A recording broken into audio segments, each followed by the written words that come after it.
Oh, Paul Booth. Cool. Paul Booth is on the line with us. He's the executive assistant to the president of A.F.S.C.M.E, the American Federation of State, County, and Municipal Employees, and was one of Hillary Clinton's picks for the Democratic Platform Drafting Committee. AFSCME.org is the website, of course, and you can tweet them at A.F.S.C.M.E. Paul, welcome to the program. Thanks a lot. Thanks for joining us. So, how's everything going there? And well, actually, if I could back up a little bit, what was it like being on the platform drafting committee? What was your experience? Well, it was a unique experience because usually the platforms are formulated after the campaign is over, and while we were doing it, Sanders' campaign was still operating and continued right up into the convention, and so we became the last arena after the California primary. We were the last arena for the competition between the two. The Sanders and Clinton campaign. So the makeup of the drafting committee was representative. There were 6 of us who Hillary recommended. There were 5 that Bernie had recommended, and 4 people that the party itself chose, including the great, incredible, gifted chairman Elijah Cummings, the congressman from Baltimore, who just did a tremendous job shepherding this thing into a unified document full of compromises, full of advances over the draft. And something that we're really proud of to take to the American people. So because this was the focus of the campaign, as opposed to just a kind of like an add-on, the platform takes on a lot more significance than it usually does. Yeah, absolutely, and hopefully it'll be paid careful attention to going forward. What were the things in the platform that you found in terms of process were the most contentious, and how did they resolve? Quantity as well as particular items. We faced at the drafting committee in our session in St. Louis, we had in front of us nearly almost 200 individual amendments, half brought by each campaign. All of that had to be sorted through, and we did a tremendous amount of work. Kept us till 1 o'clock. The chairman just said, "You're not going home until we're done." And then when we got to Orlando and the full platform committee, which was composed of delegates from every state, they had 235 items that they went through. But the headliners were those issues which the Sanders campaign chose to make its last arguments about. Yeah. Last stand is wrong. I mean, the last stand obviously is the primaries with the voters, but these were the things that still needed to be argued out so that to make Sanders' campaign feel that they'd gotten as far as they could on the issues that they so importantly raised. Yeah. So a lot of that was economics. There was stuff about climate. There were a whole set of issues that were raised, and the economic ones included trade issues, getting the right formulation on the $15 minimum wage, and financial and banking reform. We covered a lot of ground. Yeah, good. What's your sense of how the conference is going? I expect everybody to say, "Oh, everything's wonderful," but. Everything's wonderful. Yeah, but no, it's just but in that context, what do you think are the high points that you really would like people to know about? What is somebody who may not have been watching this thing on C-SPAN for the last 2 days, every single speaker, or might have been watching it on one of the networks where they're more than half of what's on TV is actually the talking heads and the commercials, rather than what's going on at the DNC. What were the things that you think people should know about? Well, if they weren't watching every single minute of C-SPAN, they may have missed my speech, so that's too bad. But tell us about your speech. No, I won't. I'm going to tell you about previous conventions. I was 1968. I wasn't inside. I was outside protesting in Chicago against the Vietnam War.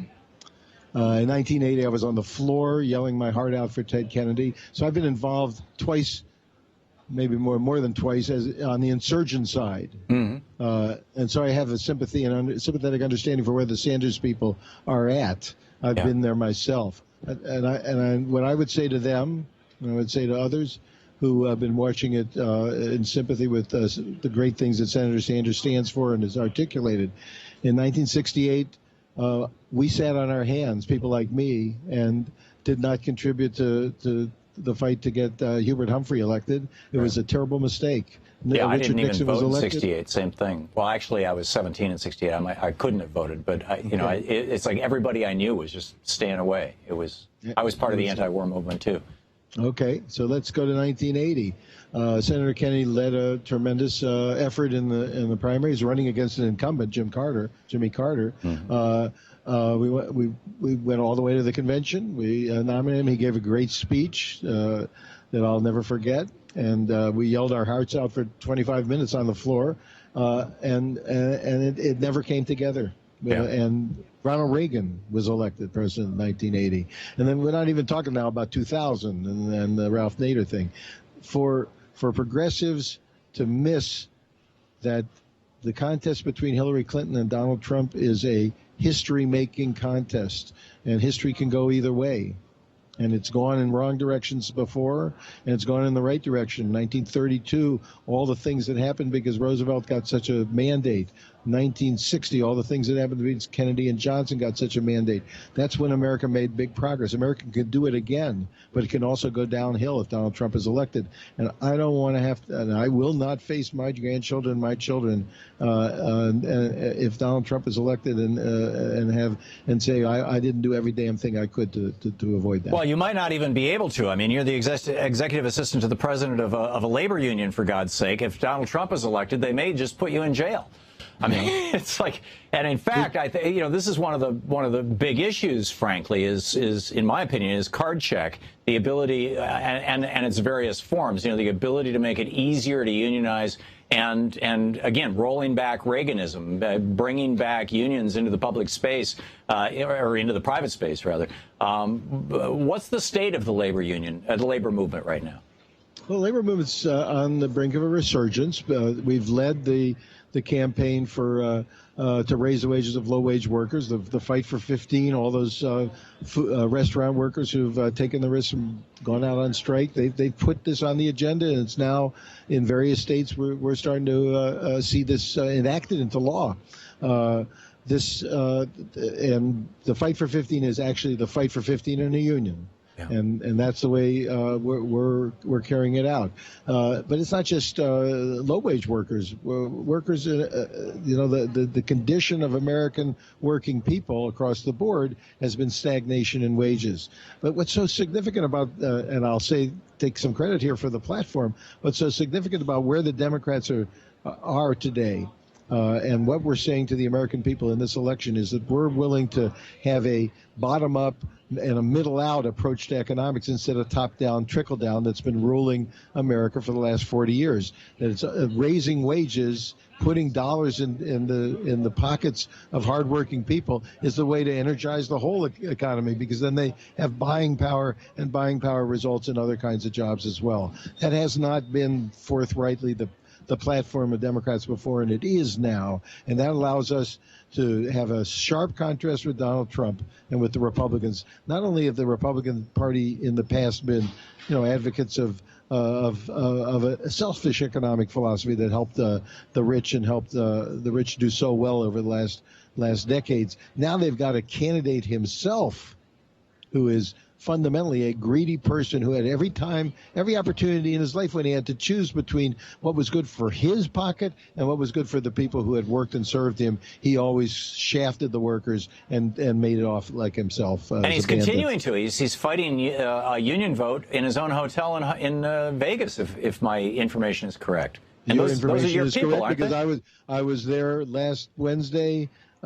Demonstrating in 115-degree heat outside the Trump International Hotel in Las Vegas, where the workers last fall voted, majority vote, certified under the labor laws of America to recognize to be recognized as a union, and he refuses to sit down and bargain collectively with them. So he's trying to do a Reagan-Patco thing here? I mean, he hasn't fired the people. The two people he fired got reinstated last week because Trump was going to lose the case But he's always litigating. He's always litigating. But the fact that they have a right to bargain with him and that he won't come to the table and bargain with them is a just an example of the kind of two-faced, hypocritical way. The more Americans know about, the more they know about Donald Trump, the more likely they are to vote for Hillary rather than Clinton. Right, run in the other direction. I agree. And in fact, it's kind of bizarre. I mean, we've got about a half a minute here, Paul, until the break. But we have a guy who's like a Gilded Age oligarch running for president. Shouldn't that be ringing alarm bells? It should ring alarm bells. And people, just because he stands up and says that he's for change doesn't mean the kind of change that he would bring about is the kind of change Americans need. Thanks a lot, Thom, for having me on your program. Yeah, Paul, it's been a pleasure and an honor to have you with us. Paul Booth is the executive assistant to the president of A.F.S.C.M.E. And was one of Hillary's picks for the Democratic Party Platform Drafting Committee. The website, AFSCME.org, and you can tweet him at AskMe. Paul, thank you very much. Thank you. Great having you with us. We'll be back. It's 15 minutes before the hour. To watch more clips from our programs, hit the Watch More Videos button over here. And please be sure to hit the handy-dandy subscribe button so you'll always be up to date. Tag, you're it.